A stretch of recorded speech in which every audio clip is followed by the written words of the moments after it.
Hi everybody, so this is a talk that I gave at VidCon and a lot of folks have been asking for it, so I'm gonna do it on my channel. I started uploading videos to YouTube in 2007 after I spent 6 months working on a record that I poured my heart and my soul into. It was getting about 3 plays per day on MySpace, and I was getting more and more depressed as I started noticing these other cool musicians and vloggers, and they were uploading their videos to this new website called YouTube, and they were uploading guitar and singing and webcam videos, and they were getting 300,000 plays per day. So I decided to start putting all my music on YouTube, and then one day, YouTube featured my band Pomplamoose on the homepage. We got a ton of new fans, but we also got a bunch of people who didn't really like us that much, but that was okay because people started showing up to our shows and we started touring, and then we came out with a record, and when I checked our bank account balance after our first iTunes payout, we had 22,000 bucks in it, which was super cool because at the time I was trying to make my living as a musician uploading videos to the internet, which literally 0 people respected in 2009, even people who were uploading videos to the internet. For the next 4 years, I uploaded more and more videos to the internet, and they got better and better. We made enough money through brand deals, commercials, and iTunes sales to buy a house and build a recording studio, which used to be an old dog kennel in the 80s, but then became our recording facility for the rest of the videos and music that we produced. Then in 2011, Natalie, my girlfriend at the time, now my wife as of a couple of weeks ago,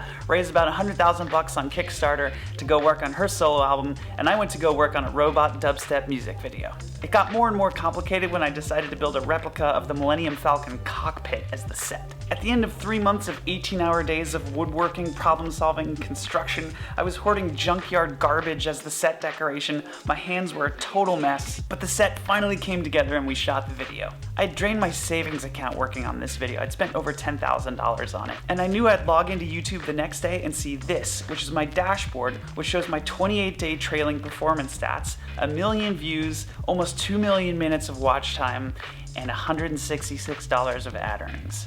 I couldn't stomach the idea of earning less than $200 for a video that cost me over $10,000 to make, so I came up with this idea for a website where my fans could literally become patrons and actually pay me for making videos on a regular basis. I drew out the idea for the website on 14 pieces of printer paper one Sunday afternoon, and I called up my freshman year roommate, Sam Yam, who built the whole thing, and we launched 3 months later with 3 creators on the platform. Me, my girlfriend, and my roommate. We called it Patreon, and within a few weeks of launching, I was making over 5,000 bucks per video. A lot of creators saw this and got super excited about the idea of actually getting paid to do the things that they do, to make the things that they make, and so tons of creators started launching on the platform. Now, 3 years in, there are over 20,000 creators on Patreon, making money from over 100 countries around the world, getting over $5 million per month in payments from their fans. Patreon team is now over 70 people helping us in our mission of getting creators paid, and I've found myself running a tech company, which is totally flipping crazy because I thought CEOs knew how to do business and stuff, but it turns out that CEOs are just people who try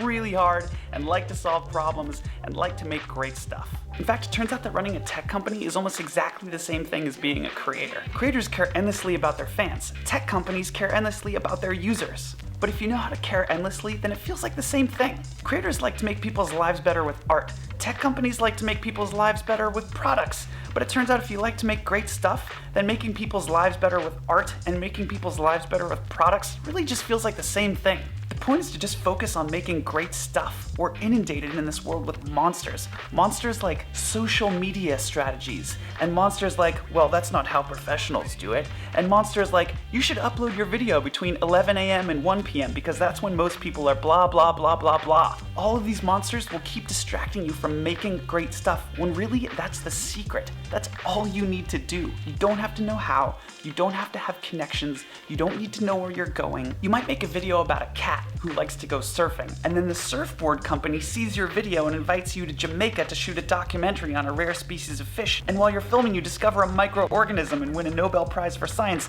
and decide to devote the rest of your life to the popularization of science through non-fiction writing and speaking tours. And while that might seem unlikely, it's not as unlikely as this guy running a tech company. I'll leave you with one of my favorite stories of all time about a professor and researcher named Tom Wujek.